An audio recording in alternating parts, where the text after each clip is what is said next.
Hemos estado en la serie de las lecciones en la vida de David y casi que todo en la carta de Primera de Samuel y en los últimos temas. Generalmente David ha sido un personaje que hemos llegado a conocerlo como un hombre al corazón de Dios, con una fragilidad. Claro, en algún momento Eric nos enseñó cómo hubo un tiempo donde él estuvo a punto de pelear contra su mismo pueblo, le dio lugar al enemigo, pero aún en medio de eso, pues vio cómo el enemigo entró, él acudió a Dios y volvió a restaurar su relación con Dios, y Dios lo libró de pelear contra su pueblo. Pero hoy vamos a ver, el tema de hoy se titula Su caída moral. Casi que todos conocemos que David también tuvo una fuerte caída, y hoy vamos a tratar de ver en detalle un poquito más sobre algunos detalles que el escritor nos muestra cuando relata la caída moral de David. Algo muy interesante que quiero tomar nota, que quiero que tomen nota, es que este es el episodio más oscuro de la vida de David, y por eso también queda registrado. Y aunque obviamente de alguna manera nos va a causar cierto dolor, también nos hace poner nuestra esperanza en Cristo. Solo para tener como una introducción, el segundo libro de Samuel es un libro que de alguna manera podríamos verlo como un monte. Va David ascendiendo hasta llegar al capítulo 11, y luego vamos a ver un descenso en su vida. En toda la primera parte del libro, lo que vemos en la vida de David son bendiciones y victorias. En el primer capítulo vemos que sus enemigos Saúl y su amigo Jonatán mueren. En el segundo capítulo él es ungido como rey sobre Judá. En el quinto capítulo él es ungido como rey sobre Israel. En el sexto capítulo él lleva de regreso el arca del pacto a Jerusalén, y de alguna manera queda establecida Jerusalén como la ciudad de David, y Dios habita ahora con David, con su pueblo. En base a eso, Dios hace un pacto con David. Este es uno de los capítulos más importantes de la Biblia, segunda de Samuel 7, donde Dios le promete a David que uno de sus hijos tendrá un reino eterno de paz y de total victoria. En el capítulo 9, que fue el mensaje pasado, vimos cómo David muestra su amor leal a Mefiboset, el hijo de Jonatán. Y en el capítulo 10, que aunque no lo vemos en detalle, hay una victoria de David sobre los sirios y sobre los amonitas. Aunque sobre los sirios la victoria es total, en Amón hay una victoria parcial, pero la guerra continúa en este siguiente capítulo. Algo muy interesante es que, como vemos aquí, vemos un crescendo en la vida de David.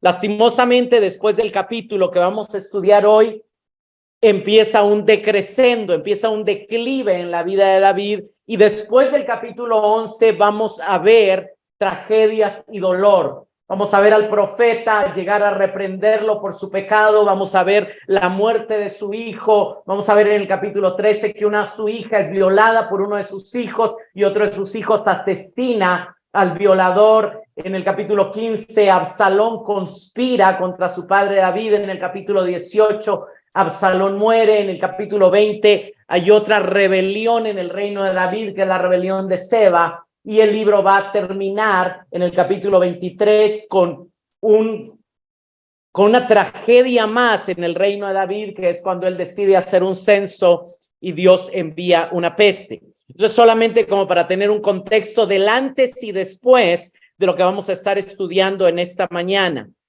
Esta mañana nos vamos a centrar en el capítulo 11 de Segunda de Samuel, que, como ya dije, nos relata la caída moral de David. Dice el verso 1 de Segunda de Samuel 11: en la primavera, cuando los reyes suelen salir a la guerra, David envió a Joab y el ejército israelita para pelear contra los amonitas. Destruyeron el ejército amonita y sitiaron la ciudad de Rabá. Sin embargo, los peros y los sin embargo en la Biblia tienen bastante importancia. En el Nuevo Testamento los peros son generalmente positivos. Estábamos muertos, pero Dios nos dio vida. Pero aquí este pero no es muy positivo. Sin embargo, pero David se quedó en Jerusalén. Algo interesante en el versículo, cuando vemos el versículo lo podríamos dividir en 4 frases. La primera y la última hablan de David y las 2 centrales hablan del ejército de David. Lo primero que vemos es que en la primavera nos dice, aquí nosotros no lo vivimos, pero en ciudades como Jerusalén y en muchas ciudades del mundo el invierno detiene las actividades por la nieve. Entonces, cuando el invierno va pasando, cuando se va descongelando todo, la primavera era la época donde normalmente las guerras que habían quedado en stop se reanudaban, porque ahí era la mejor época para lanzar estas campañas militares, ya que habían cesado las lluvias y la nieve y todavía no empezaba la cosecha. Algo interesante, por ejemplo, en el trasfondo de la cultura grecorromana, nuestro tercer mes del año lleva el nombre de Marte. Marzo viene de Marte y Marte para los romanos era el dios de la guerra, y eso nos da también un paralelismo porque como ellos miraban el mes de marzo, el mes de la primavera, como el mes ideal para que Marte, el dios de la guerra, digamos, tuviera su chance, digamos, obviamente en el pensamiento de ellos. Nosotros sabemos que no hay Dios, sino solo el Dios verdadero. Pero lo interesante aquí es que las acciones de David se centran en los extremos y las acciones de los hombres de David en el centro. David, como rey, según parece darnos a conocer el escritor, debería de haber salido a la guerra, porque era el tiempo donde los reyes salían a la guerra. Y claro, también tenemos que reconocer que no en todas las guerras sale David y no siempre los reyes van a la guerra, pero normalmente en el inicio de una campaña militar es lo común que los reyes vayan a la guerra. Él no va a la guerra, él envía a Joab y al ejército israelita. Algo interesante de este verso 1 es que la primera vez que aparece el verbo enviar, y este verbo va a ser la palabra más repetida en este capítulo. De hecho, en el capítulo 11 vemos 11 veces aparecer el verbo enviar. En el verso 1 vemos que David envió a Joab y sus tropas hacia la guerra contra Amón. En el verso 3 vemos que David envió a alguien a preguntar quién era Betsabé. En el verso 4 David envió mensajeros a buscarle. En el verso 5 Betsabé envió noticias a David. En el verso 6 aparece 3 veces envió. David envió un mensaje a Joab, Joab envió a Urías, bueno, para que le enviara a Urías y Joab envió a Urías. En el verso 14 David vuelve a enviar una carta y finalmente en el verso 18 Joab envía un mensaje a David informando de la guerra. Entonces vemos cómo, y en el capítulo 12 que vamos a estudiar la otra semana, es Dios quien va a enviar. Pero aquí vemos un montón de envíos, lo cual resalta el ejercicio del poder. Usted no puede, un enviado no puede enviar a nadie, porque nadie le va a hacer, un esclavo, perdón, no puede enviar a nadie, pues nadie le va a hacer caso a un esclavo. Usted necesita una posición de poder, una posición de autoridad para poder enviar. El envío se hace como algo que está ligado al ejercicio del poder. Entonces, es un jefe, es un gobernante el que puede darse el lujo de enviar. Y eso es lo que nos está resaltando, cómo David va a hacer un uso incorrecto del poder que él ha llegado a tener. También el autor nos está mostrando que nada se hace directamente. Todo se hace de forma indirecta y astuta. Alguien más lo está haciendo en su nombre, entonces no es tan evidente lo que él está haciendo. Entonces, él envía a sus tropas, las tropas sitian tienen una derrota y sitian la ciudad, pero David sigue estando en Jerusalén, ni siquiera aun cuando la ciudad está, él decide ir después. Entonces, él en medio de su descanso, dice que una tarde, después del descanso de mediodía, David se levanta de la cama y subió a caminar por la azotea del palacio. Esta es la vista de la azotea del palacio. Esas son las ruinas del palacio de David y esa es la vista actual. Obviamente no es la vista de hace años porque las casas de hace años se cayeron y estas las construyeron tiempo después. Jerusalén fue destruida por los babilonios y por los romanos en el año 70, entonces nada había quedado de las casas donde estaba Betsabé, pero nos da una idea de la visión que David tenía del pueblo. Entonces dice que él subió a caminar por la azotea y mientras miraba hacia la ciudad, una vista similar a esta, vio una mujer de belleza singular que se estaba bañando. Ahora, aquí el ver a una mujer es que él se quedó contemplándola y como dice Jesús, todo aquel que mira a una mujer con lujuria ya ha cometido adulterio en su corazón, nos dice Jesús en Mateo 5:28. Ante la mirada de David, él se quedó teniendo fantasías sexuales con la mujer. Él convirtió a la mujer que él estaba viendo en un objeto de placer. El adulterio inicia en su corazón y en lugar de contemplar la ciudad y pensar en su ejército y orar por la batalla y alabar a Dios, él deja que su corazón se llene de lujuria. Luego vemos el verso 3, nos dice, luego envió a alguien para que averiguara quién era la mujer y le dijeron, es Betsabé, hija de Eliam y esposa de Urías, el hitita. Algo que hay dos detalles que quiero resaltar en este versículo. En segunda de Samuel 9:1 encontramos también a David preguntando, haciendo una pregunta, y aquí volvemos a encontrar a David preguntando. Son esos contrastes del escritor.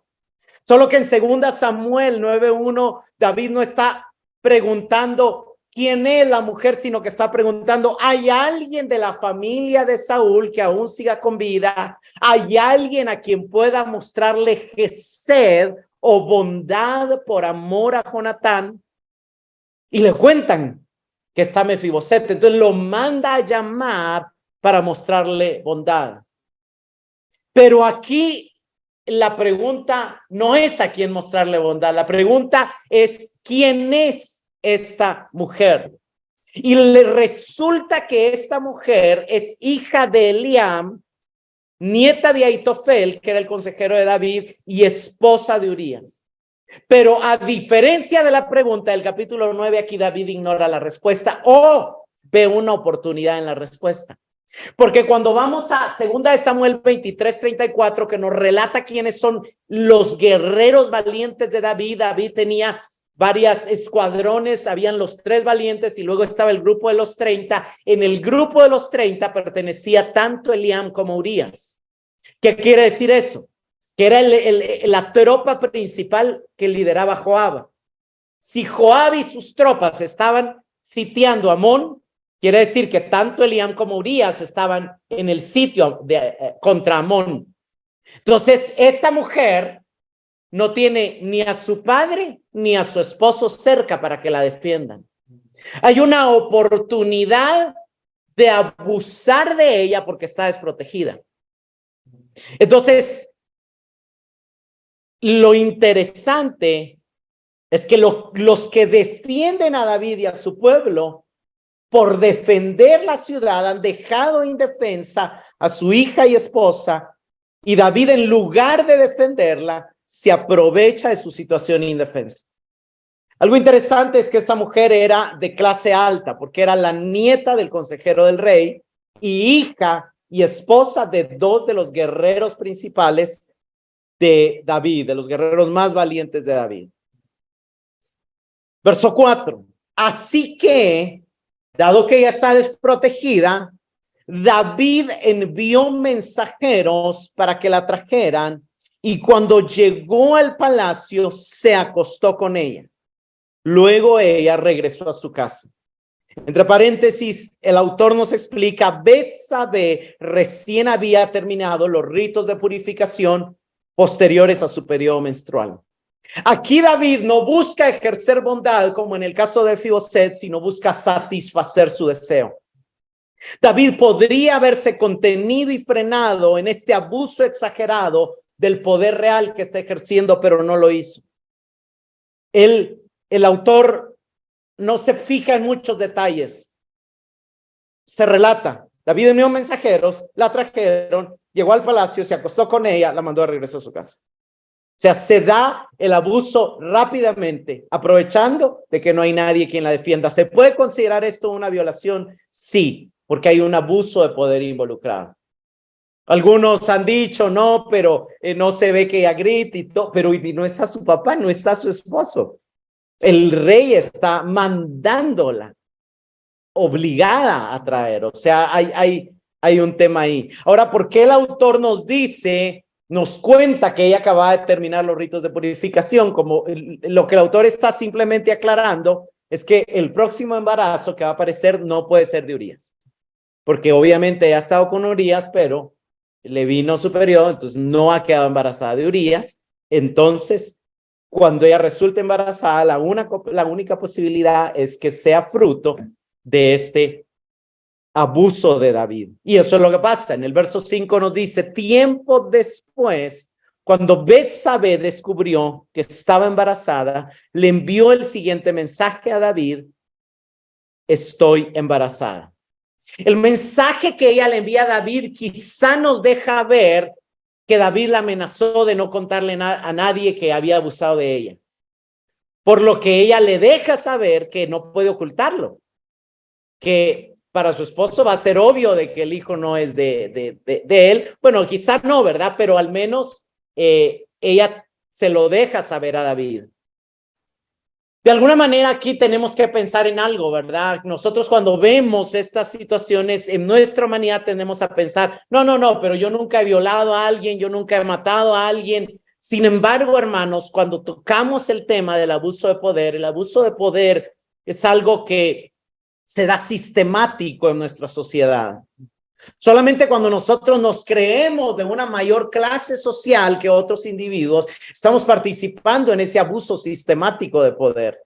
O el abuso también se da en los hogares, cuando el esposo cree tener un derecho sobre la esposa o la esposa sobre el esposo y no se ejerce la gracia.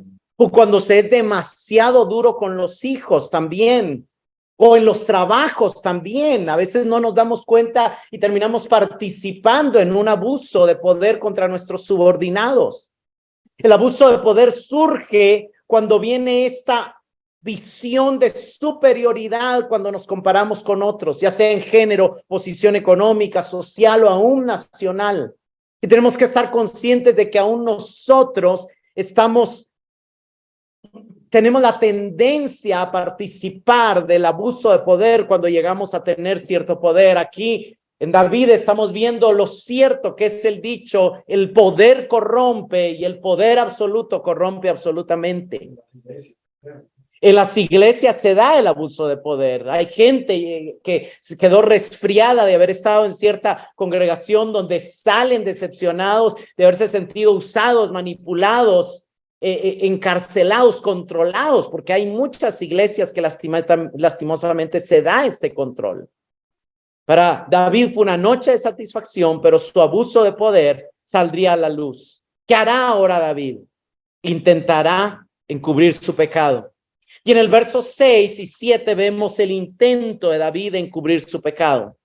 Como Urías no sabía que su esposa se había purificado porque él estaba en batalla, David piensa, bueno, vamos a tratar de meterle este hijo a Urías. Entonces David envió un mensaje a Joab: mándame a Urías el hitita. Así que Joab se lo envió. Cuando Urías llegó, David le preguntó cómo estaban Joab y el ejército y cómo marchaba la guerra. Después, bueno, aquí es interesante notar que en el hebreo, literalmente, David le pregunta a Urías por la shalom o el shalom de Joab, el shalom del pueblo, es decir, de las tropas, y el shalom de la guerra. Lo que está pidiéndole es la condición o el estado de cada uno de ellos. En apariencia, a David le preocupa más las personas que la guerra, porque pregunta primero por Joab, luego por el ejército, por las tropas, pero es como contradictorio, porque hace un rato no le importó Eliam y Urías, y ahorita está preguntando cómo está Joab y cómo están los valientes guerreros, dentro de ellos Eliam y tú, y cómo es, y después cómo va la guerra. La guerra es secundario, las personas son primero, pero no pensó eso cuando vio a Betsabé. no reconoció su dignidad humana.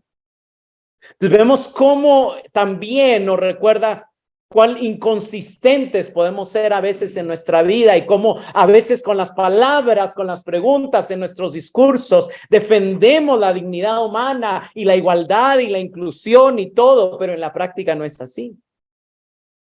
Entonces son esos detalles interesantes. Y viene el verso 8 y después le dijo a Urías, vete a tu casa a descansar. Ahora en el hebreo no dice vete a tu casa a descansar. En el hebreo dice ve y lávate los pies.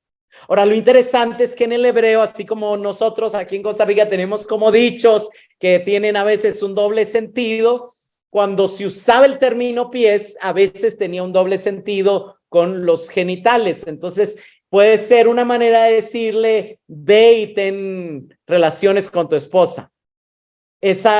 Tenía ese contexto. El lavarse los pies a veces se usaba como un eufemismo de tener relaciones sexuales. David incluso, dice, le envió un regalo a Urías apenas dejó el palacio. El regalo era un incentivo para que Urías obedeciera la sugerencia de ir y disfrutar a su mujer. Le dio quizá lo que sería, yo me imagino, como una canasta navideña con un pavo cocinado, una botella de vino, de champaña, una cervecita, no sabemos, ¿verdad? Para que él fuera y lo disfrutara con su esposa y durmiera con ella y de ahí el hijo apareciera que fue de Urías, ¿verdad? David pues ha planificado bien, pero el plan falla. Verso 9. Pero Urías no fue a su casa, sino que durmió esta noche a la entrada del palacio con la guardia real. ¿Qué hizo Urías con el regalo del rey? No sabemos, pero lo más probable es que él, pensando en la guerra, ver los soldados ahí, los sirvientes del rey, él dijo, muchachos, el rey me dio aquí un regalo, acaba de regalar un pavo, partámoslo, compartámoslo, comamos aquí y se queda con ellos. No va a su casa. No atiende a la sugerencia del rey. Entonces, al enterarse David, verso 10, de que Urías no había ido a su casa, lo mandó a llamar y le preguntó, ¿qué pasa? ¿Por qué no fuiste anoche a tu casa después de haber estado tanto tiempo fuera? Yo te sugerí que fueras y disfrutaras de tu esposa. Yo te di ahí un regalito para que lo fueras a compartir. Era evidente que tenías que ir a guardarlo a tu casa, a la ref y todo. ¿Cómo se te ocurre quedarte con la guardia real? ¿Qué pasa, Urías? ¿No extrañas a tu esposa? Vemos cómo David ahí empieza a tirarle mensajes subliminales. Y este verso es muy interesante. En el verso 11, Urías le contestó, el arca y el ejército de Israel y el de Judá están viviendo en carpas de campaña. Y Joab y los hombres de mi señor están acampando a cielo abierto. ¿Cómo podría yo ir a casa para beber, comer y dormir con mi esposa? Juro que jamás haría semejante cosa. Este verso es impresionante porque se contrasta la traición de David con la lealtad de Urías. David le está diciendo, ¿por qué no fuiste? ¿Qué pasa? Te sugerí, te di un regalo. Y Urías le dice, me preocupa la presencia de Dios. Me preocupa el ejército de Dios. Me preocupa el riesgo de muerte que están viviendo los soldados. Ahora, ¿a quién está imitando Urías aquí? Lo interesante es que esta acción de Urías nos recuerda a una acción de David. Una temporada atrás, David estaba peleando. Aquí, si no estoy mal, es primera de Samuel, no segunda o no sé. Pero David estaba peleando en la ciudad. Y dice David dijo con vehemencia, ¿quién me diera a beber del agua del pozo que está junto a la puerta?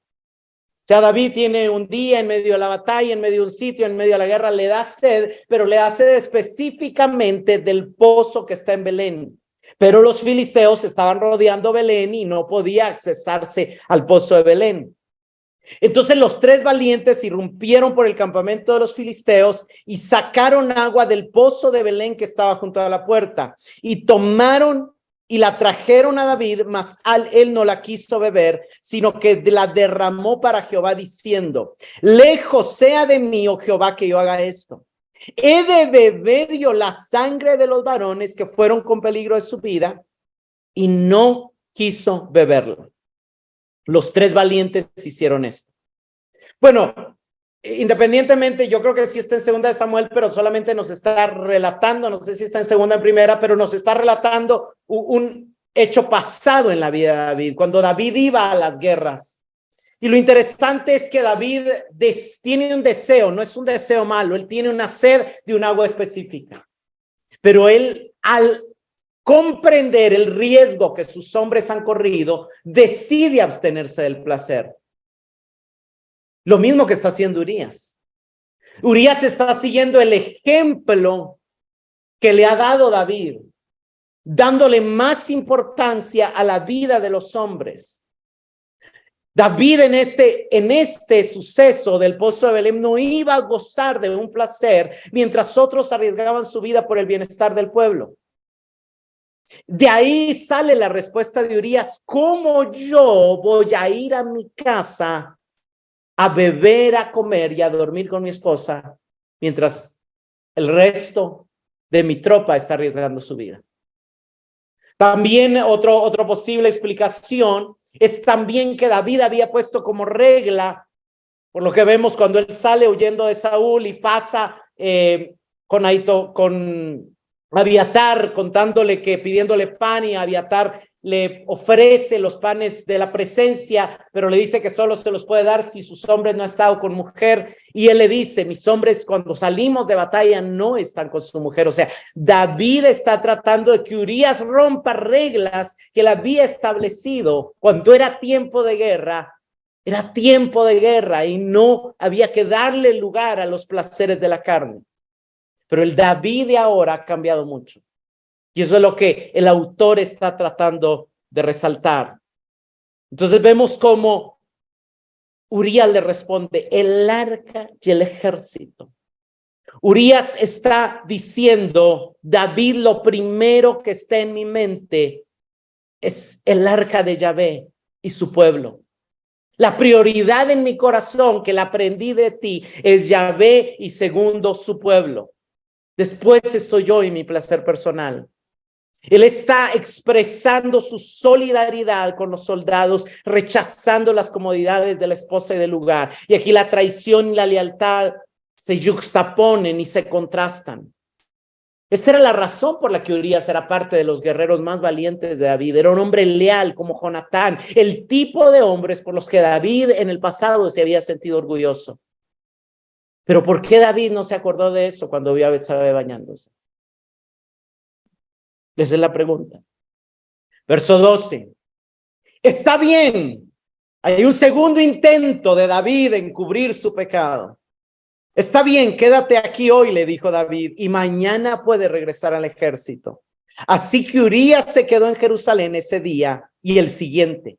Pero David lo invitó a cenar y lo emborrachó, pero aún así no logró que Urías se fuera a la casa con su esposa, sino que nuevamente se quedó a dormir en la entrada del palacio de la Guardia Real. Dios le está tratando de hablar a David por la acción de Urías y por las palabras de Urías, pero en este momento David no tiene oídos para oír. La observación de Ackroyd es acertada. Urías borracho es más piadoso que David sobrio. Entonces, como el primer intento de David para encubrir su adulterio fue benigno, pero falló, ahora recurrirá a medidas más drásticas. Si Urías no coopera con el engaño, hay otros que sí lo harán. Si no puede hacer que aparezca como el padre del niño, puede eliminarlo. Verso 14. Entonces a la mañana siguiente David escribió la carta a Joab y se la dio a Urías para que se la entregara. La carta le daba las siguientes instrucciones a Joab: pon a Urías en las líneas del frente donde la batalla sea más violenta. Luego retrocedan para que lo maten. Es algo sumamente interesante cómo David escribe una carta a Joab y se la da a Urías. Hay que notar la ironía. David está convirtiendo a Urías en el mensajero de su propia sentencia de muerte. David está usando la lealtad de Urías y la confianza de Urías, que no va a abrir la carta, para condenarlo a su misma muerte. Primer Kensi señala irónicamente que lo que Abraham temió un día equivocadamente que le hiciera Faraón por Sara, David lo haría por Urías, por medio de Joab. ¿Se recuerdan que Abraham llegó y dicen, es que eres muy bonita, entonces mejor di que eres mi hermana, porque van a querer estar contigo y me van a terminar matando?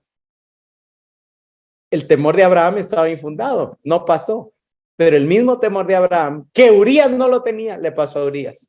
Por la belleza de su mujer, lo terminaron matando.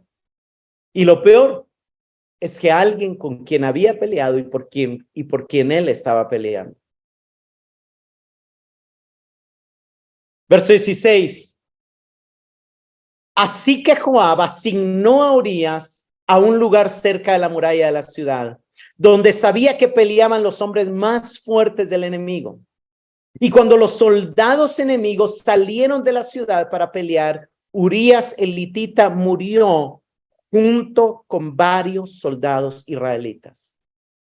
Urías sabe que tampoco puede ser tan obvio y mandar solo a Urías, entonces manda a un grupo de varios soldados israelitas, de los valientes guerreros de David, y los manda y los arriesga acercándose mucho a la puerta. Después vamos a ver que la manera en que murieron fueron que los arqueros lanzaron flechas y ellos estaban muy cerca de la puerta porque estaban sitiando, pero también hubo un grupo de hombres que salió de la muralla como queriendo romper el sitio, y entonces los soldados, porque dice, cuando los soldados enemigos salieron de la ciudad, ahí murieron, ¿verdad? Entonces hubo como dos ataques de los arqueros y de los guerreros saliendo, pero aquí estaban ellos tratando de mantener la ciudad sitiada, que el sitio era que se incomunicaba la ciudad para que no hubiera comida, para que no hubiera entrada de agua, para que no saliera gente y para que por falta de recursos se vieran obligados a salir, a rendirse, o se murieran de hambre o que ya entraran cuando estaban débiles.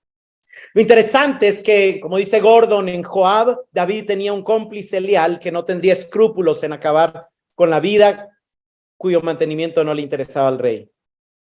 Es interesante porque cuando Joab mató a Abner, David elevó una queja y él dice, es que los hijos de Sarbia son demasiado duros para mí, son más duros que yo.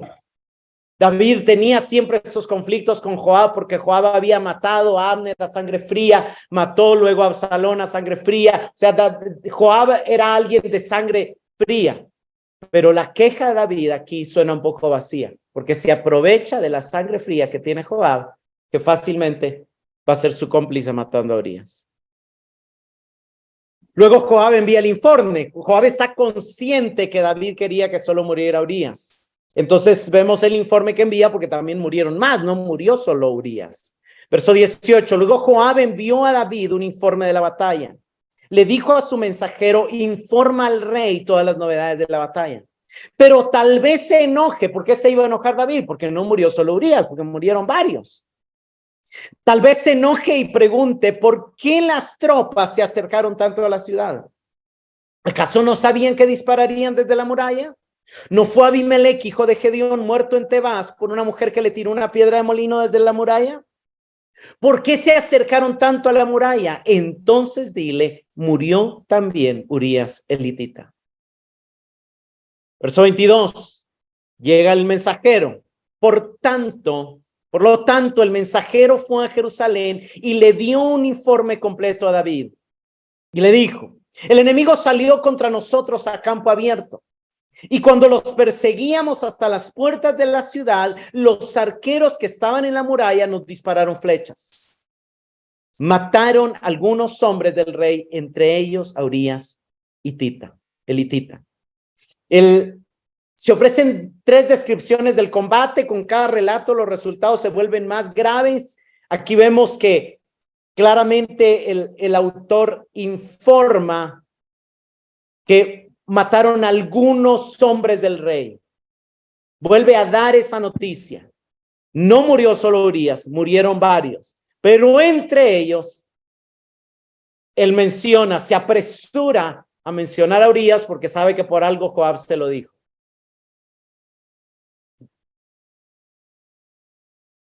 David ya no hace las preguntas que Joab esperaba porque ya oyó lo clave. Urías ha muerto. Verso 25. Vean la respuesta, David. Bien, dile a Joab que no se desanime, dijo David. La espada devora a este hoy y a aquel mañana. La próxima vez esfuércense más y conquistarán la ciudad.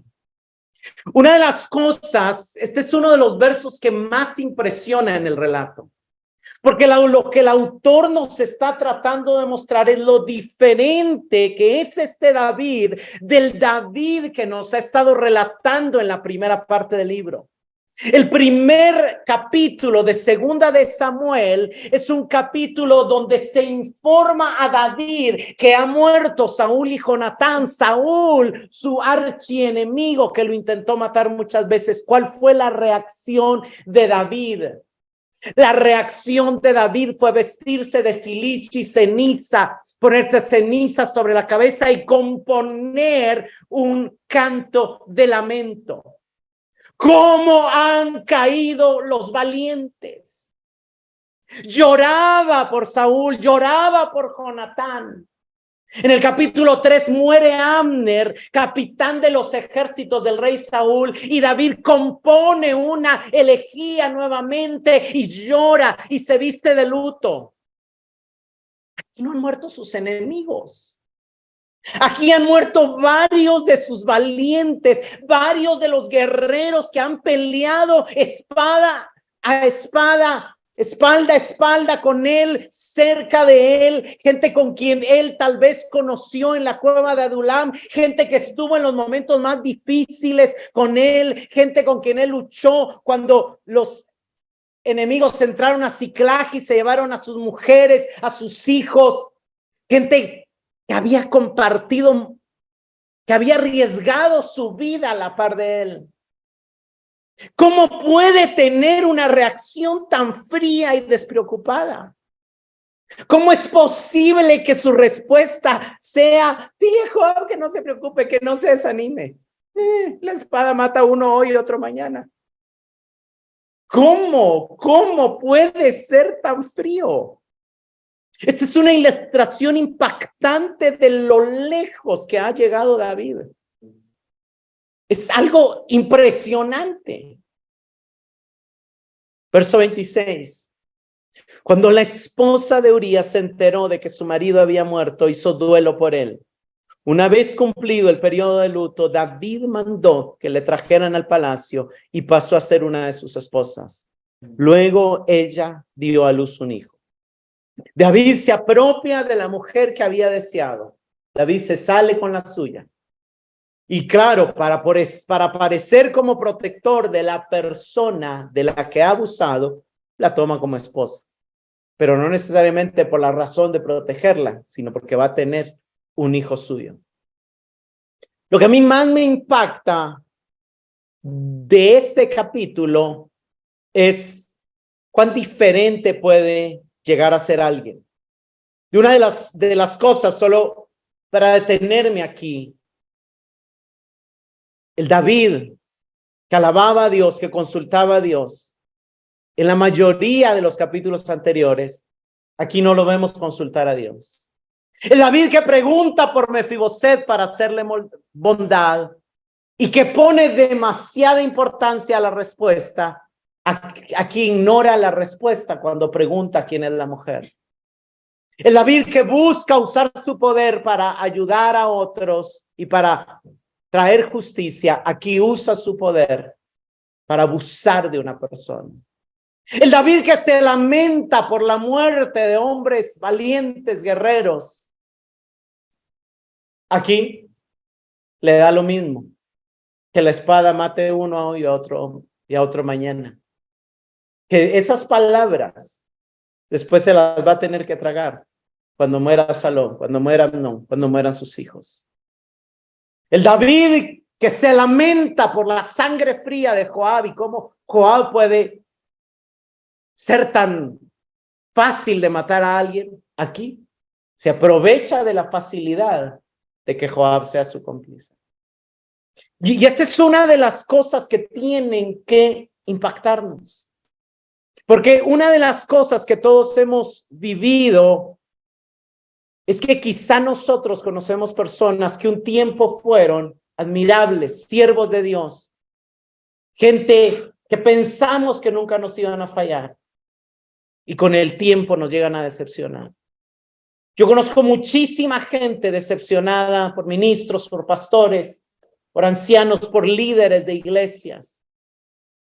El miércoles estuve platicando con unos hermanos y me contaban algunas cosas de gente que tiene el título y la posición de pastores y que están actuando de una manera que no encaja, que no es congruente con lo que predican en una situación, digamos, fuera del espacio eclesiológico. Y podríamos poner muchos ejemplos, y yo quiero usar una ilustración y quiero aclarar que esta ilustración, con esta ilustración no quiero decir que este hombre sea igual a David, pero de alguna manera son esos casos que nos hacen despertar ciertas dudas y que nos hacen llegar a tener temor de Dios y temor de nuestra humanidad. Yo creo que una de las cosas que el autor quiere mostrarnos es, sí, David es un hombre conforme al corazón de Dios. David es un hombre que piadoso, pero desconectado de Dios. Es tan malo como Hitler. Y lo mismo con nosotros, porque no es solo David. Eso es algo que nosotros tenemos que estar conscientes. Hace unos días salió una película llamada Jesus Revolution. Varios la han visto, algunos no. El autor, el protagonista, bueno, el que hace de Jesús es el mismo que hace Jesús en otra serie llamada The Chosen o Los Elegidos. Entonces es un poco conocido y ahí surge en la película, aparece un poco la historia de Lonnie Frisbee. Y quiero aquí citar un artículo que escribió el profesor, periodista, teólogo y pastor José de Segovia. Su artículo se llama La locura de Lonnie Frisbee. Y voy a rápidamente leer algunas de las cosas que él escribió, muy rápido, pero aquí está la foto de Lonnie Frisbee. Este fue un evangelista hippie que comenzó el movimiento californiano de la gente de Jesús o Jesus People a finales de los 70, dando lugar a iglesias evangélicas como Calvary Chapel y la Comunidad de la Viña. Y lo triste de este caso es que él bautizó a miles y predicó en muchos lugares, en casi todos los estados de Estados Unidos, en Sudáfrica, en Europa, y su cara apareció en todas las revistas en la época de los 70, pero él terminó muriendo de SIDA y terminó recayendo en problemas de homosexualidad de las que un área que había tenido antes de ser cristiano y en las que recayó cuando llegó a ser famoso, cuando llegó a tener mucho poder. José de Segovia escribe: milagros, visiones, señales y prodigios acompañaron este nuevo Juan el Bautista, que bautizó a miles de hippies en las playas de los cañones de California a principios de los 70. Su foto apareció en las principales revistas de todo el mundo anunciando una vuelta a la juventud del cristianismo. Chuck Smith fue una figura paternal para Frisbee, pero al pastor le impresionó lo mucho que Lonnie ya conocía de la Biblia, que había tenido una visión incluso de los muchos que llevaría a Cristo. Juntos bautizaron en la playa de la pequeña Corona a miles de hippies. En la capilla del Calvario, Smith enseñaba los lunes sobre los últimos tiempos y el miércoles predicaba Lonnie, y muchos jóvenes se reunían para escuchar a este nuevo predicador hippie que se parecía a Jesús. Las historias de su testimonio y milagros rápidamente se difundieron por toda la California, Estados Unidos. En el año 71, las revistas Time y Life dedicaron su portada a este nuevo movimiento. Les llamaron Jesus Freak o los locos por Jesús. Y de aquí han salido muchas iglesias y también sectas. Cabe mencionarlo. En alguna ocasión, Lonnie confesó a algunas mujeres cristianas su problema con la homosexualidad y de hecho parece que en los primeros años su testimonio incluía revelar esto como parte de su vida antes de ser cristiano. Él decide dejarlo, se casa y aparentemente había superado el problema. Sin embargo, él empieza a subir su ego, eso lo muestra en la película. Él sale de Calvary Chapel y se une a otro movimiento que es en el movimiento que llegó a ser La Viña. Voy a pasar aquí el Día de la Madre de 1978. Johnny es invitado por John Wimber a predicar en Yorba Linda. Ese día muchos dijeron que experimentaron milagros. Y aquí Lonnie pasa a ser parte de la denominación de La Viña, que ahora tiene muchas iglesias, pero como Wimber murió en el año 97, no se sabe si él conocía esta doble vida de Frisbee, pero estando en La Viña, él llegó a volver, seguía predicando, seguía ministrando, pero llegó a tener una doble vida. El hijo de Smith dijo que comió un día con un joven, comió un día con John Wimber y le preguntó cómo podría colaborar o cómo podía estar ministrando con alguien que era homosexual y que era conocido. Wimber le preguntó que por qué sabía eso. Él le dijo que acababa de recibir una llamada de un pastor que había oído de un joven confesar que había tenido relaciones con Lonnie durante medio año. Él estaba como pastor de jóvenes y estaba teniendo relaciones homosexuales con un joven. Wimber lo llamó al día siguiente, entonces supuestamente él reconoció y le dijo que se marchaba. Él abandonó la iglesia cuando su pecado salió a la luz. De ahí contrajo SIDA y murió. Sin embargo, cuando él murió, Chuck Smith predicó en el funeral y dijo que consideraba a Frisbee como un hijo espiritual y que era una figura parecida a Sansón, que siendo un hombre por medio del cual Dios hizo muchas y grandes cosas, fue víctima de sus propias luchas y tentaciones.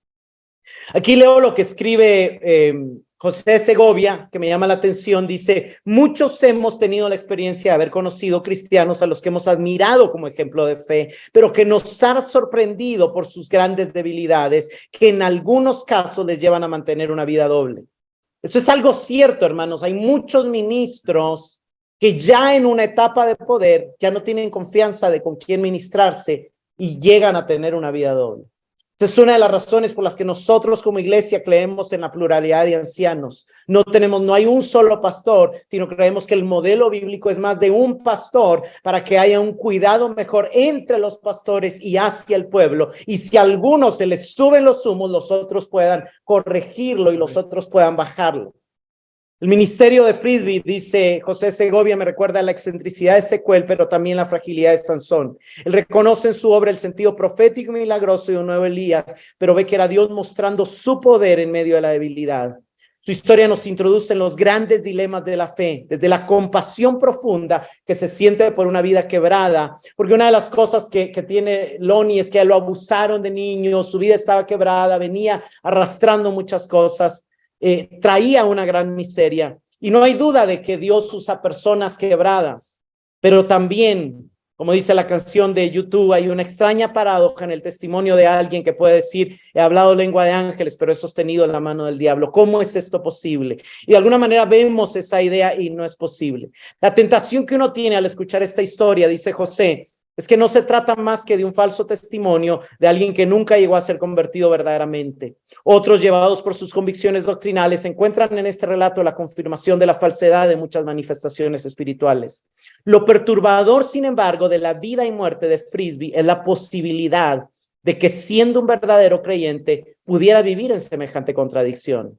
Esta historia se convierte así en un revulsivo, en un vomitivo que te inquieta profundamente, haciéndote abandonar todo terreno cómodo para enfrentarte a una complejidad de una vida llena de crisis.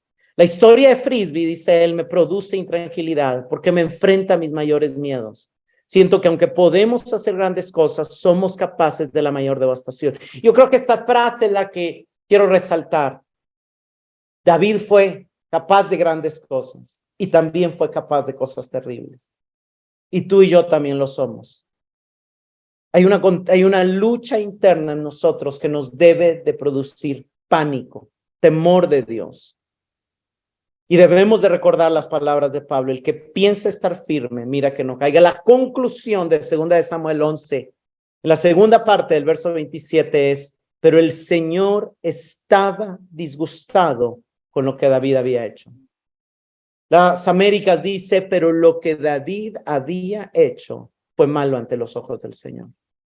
Y la NBI dice, sin embargo, lo que David había hecho le desagradó al Señor.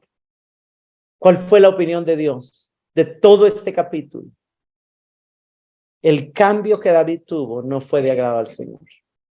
Nada de lo que David hizo fue de agrado al Señor. Es algo interesante que tanto primera como segunda de Samuel están llenas de descripciones de actos coéticos e inmorales. Vemos fallas en Saúl, vemos fallas en Absalón, vemos fallas en muchos hombres, pero solo en este pasaje, en todos los dos libros, hay una declaración explícita de Dios de que esto desagradó a Jehová. Con esto se pretende subrayar la importancia que Dios le da a esto. ¿Por qué? Porque al que más se le da, más se le demanda también. Y David debía de cumplir el papel en que Saúl había fracasado, pero nos muestra que no es mucho mejor que Saúl. Ahora, no solo David desagradó al Señor, Israel también desagradó al Señor. Jeremías le habla a un pueblo de Israel. En el capítulo 2 y le dice, la palabra del Señor vino a mí, ve y proclama, oídos de Jerusalén, que así dice el Señor. Recuerdo el amor de tu juventud, tu cariño de novia, cuando me seguías por el desierto, por tierra no cultivada. Israel estaba consagrada al Señor, eran las primicias de su cosecha. Todo el que comía de ella sufría las consecuencias, le sobrevenía la calamidad. Pero así dice el Señor, ¿qué injusticia vieron en mí tus padres para que se alejaran tanto de mí? Se fueron tras lo que nada vale y en nada se convirtieron. Más abajo, en Jeremías 2 dice, pero yo fui el que te planté. Al escoger una vida, el más puro origen, lo mejor de lo mejor. ¿Cómo te transformaste en una vid corrupta y silvestre?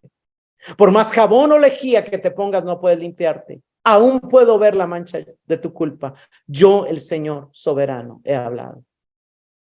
No solo a David le pasó que empezó bien y iba bien, y hubo un momento donde se desconectó del Señor. El pueblo de Israel empezó amando a Jehová, empezó confiando en Jehová, empezó creyendo en Jehová, pero llegó a mezclar el culto a Jehová con el culto a los Baales, con el culto a los ídolos, con el culto a Astarot, muchas veces en su historia. Y el Señor le dice, ¿y qué mal te hice yo para que te alejaras de mí? Y miren, hermanos, es tan fácil alejarnos de Dios cuando Dios no nos ha hecho nada para que nos alejemos de Él. Por eso alguien decía que la tentación de la abundancia es mayor que la tentación de la escasez. Porque cuando estamos en escasez es fácil buscar al Señor, pero cuando ya estamos como en la posición que llegó a estar David o como en la posición que llegó a estar Israel, a veces nos olvidamos de lo mucho que necesitamos de Dios. Y algunos podrían decir, es que porque era David y porque era Israel en el viejo pacto. Pero no le pasó solo en el viejo pacto. Hay una iglesia en el nuevo pacto que le pasó algo similar. El Señor le escribe a la iglesia de Éfeso en Apocalipsis 2, 4 y 5. Pero tengo una queja en tu contra. Como quien dice, hay algo que me desagrada de ti, como me desagradó algo de David y como me desagradó algo de Israel. Tengo esto contra ti. No me amas a mí, ni se aman entre ustedes como al principio. Mira hasta dónde has caído. Eso nos recuerda a David, hasta dónde cayó.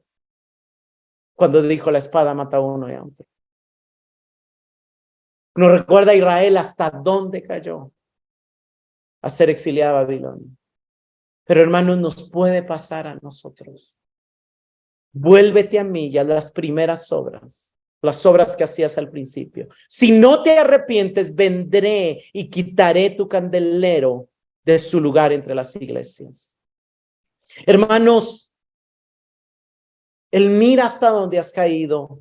Aplica a David, aplica a Israel, aplica a muchos ministros, quizá a Lonnie Frisbee y a muchos otros que han caído en abuso de poder. Pero ojalá, roguemos para que no se aplique a nosotros. Éfeso fue una iglesia plantada por Pablo, pastoreada por Timoteo, pastoreada por el apóstol Juan, llena de la palabra de Dios. Pero también tuvo una caída. Y también perdió su primer amor. Y hay una amenaza aquí de que Dios dejará de caminar en ella al quitar el candelero de su lugar. Y no fue la única, los corintios también descuidaron el amor. Los gálatas descuidaron la justificación por la fe. Pablo le escribe a los gálatas y les dice, tan insensatos sois en la NTV, tan tontos son, habiendo comenzado por el Espíritu, van a terminar por la carne. Hay un riesgo del cual tenemos que estar conscientes. Hay un riesgo de que nuestro amor se enfríe. Hay un riesgo de perder nuestra conexión con Dios. Hay un riesgo de que nuestra piedad se disminuya. Hay un riesgo de que en algún momento seamos sumamente piadosos y después ya no. Cristo dijo, Cristo advirtió que en los últimos tiempos el pecado abundará por todas partes y el amor de muchos se enfriará. Pero el que se mantenga firme hasta el fin será salvo. Nos está llamando a mantenernos firmes. Y como dice Pablo, estas cosas, este relato de David, este relato de Israel, este relato de la iglesia de Éfeso, le sucedieron a ellos como ejemplo para nosotros y fueron escritas para que nos sirvieran de advertencia a los que vivimos en el fin de los tiempos. Si ustedes piensan que están firmes, tengan cuidado de no caer. ¿Piensas estar firme? ¿Cómo está tu nivel de amor? ¿Amas como al principio? ¿Sigues consultando a Dios como al principio? ¿Sigues dependiendo de Dios como al principio?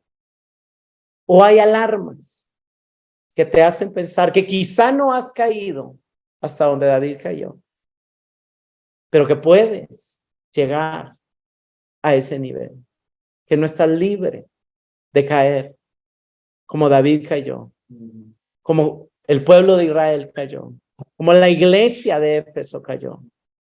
Hermanos, leer la historia de David nos llena de dolor, nos llena de temor y nos llena de desesperanza. Pero la Biblia también nos da esperanza. Y nos recuerda que David pudo llegar a ser alguien totalmente diferente. Que Israel pudo llegar a ser un pueblo diferente sin que Dios le hiciera nada. Que la iglesia de Éfeso pudo llegar a perder su primer amor.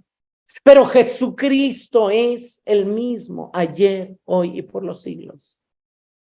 Y nuestra unión con Él y nuestra cercanía a Él no la podemos abandonar. Porque solo estando en Él estamos seguros. Ese es el mensaje del Evangelio, que a pesar de nuestra debilidad, que a pesar de nuestra humanidad, que a pesar de nuestro riesgo, Él, como Betsabé, fue abusado por el poder del Imperio Romano y por el poder del Sanedrín, tratado injustamente, en situaciones diferentes, pero a diferencia de Betsabé, Él lo hizo voluntariamente, por amor a nosotros. ¿Para qué? Para que recordáramos que Él es el poder, que de Él es el poder. Los mensajes que este capítulo y que este mensaje nos dejan es, en primer lugar, hermanos, todo líder, por bueno que sea, nos va a decepcionar. Hoy nos decepcionó David. Quizá en algún momento Jonathan nos va a decepcionar, quizá en algún momento Eric nos va a decepcionar, quizá en algún momento yo los va a decepcionar. Esperamos que ninguno de nosotros al nivel de David, pero hay pequeñas cosas, hay pequeñas fallas que se van a manifestar. Pero el único que nunca nos va a decepcionar es el Rey de Reyes y Señor de Señores. Por eso leímos el Salmo 14. ¿Por qué? Porque el necio dice en su corazón no hay Dios. Y en algún momento David actuó como necio. En algún momento yo he actuado como necio. En algún momento alguno de ustedes puede actuar como necio ignorando a Dios en la práctica. Pero Él sigue estando ahí. Lo segundo es, ¿notas cuán fácil es caer en abuso de poder si lo tuviéramos? ¿Notas que la abundancia y el poder que a veces anhelamos es un gran peligro y conlleva un gran riesgo? Es una gran responsabilidad tener una posición de liderazgo. ¿Te das cuenta cuán fácil es dejar de depender del Señor, sobre todo cuando todo va bien? Cuando viene la primavera y cuando puedo enviar soldados y cuando puedo enviar mensajeros y cuando puedo enviar gente que me ayude a abusar del poder que ahora tengo. es fácil dejar de depender del Señor. Es fácil confiar en nuestras propias fuerzas. Y como última pregunta, ¿cómo está nuestro nivel de amor al Señor? ¿Qué tanto sientes la necesidad de consultarle, de depender de Él, de preguntarle? ¿Qué tanto te duele el sufrimiento de otros? También aplica. Señor, te damos gracias por tu palabra. Señor, nos llena de temor leer esta historia, porque nosotros no somos diferentes a David. Y así como él, Señor, un hombre piadoso, conforme a tu corazón, pero hubo una etapa de su vida donde su poder y su comunidad lo hizo desconectarse de ti. Y este capítulo nos presenta un hombre tan diferente del resto del libro. Nos asusta saber, Señor, que también nosotros en algún momento de nuestra vida podemos llegar a ser tan diferentes. Nos asusta saber que el amor de muchos se enfriará. Y te suplicamos, Señor, ayúdanos. Que nuestro amor no se enfríe. Que la maldad que nos rodea no endurezca nuestro corazón. Que nunca abusemos del poder ni de la abundancia que tú en tu misericordia nos llegues a dar. Que no nos pase lo que le pasó a Israel, que usó las riquezas que tú le diste en lugar de adorarte a ti para adorar otros dioses. Que los ídolos que nuestro corazón edifique puedan ser derribados por la ayuda de tu Espíritu y que podamos vivir crucificando nuestras pasiones y deseos juntamente con Cristo. Pero te damos gracias, Señor, porque fuiste a la cruz en una condena injusta, en un abuso de poder de parte del Sanedrín y de Poncio Pilato. Pero lo hiciste voluntariamente, por amor a nosotros, para rescatarnos de nuestra pobreza, de nuestra indefensión. Gracias, Padre. Gracias, Señor.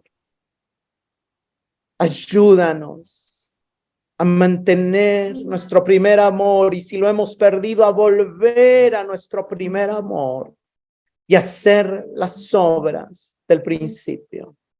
En el nombre de Jesús. Amén.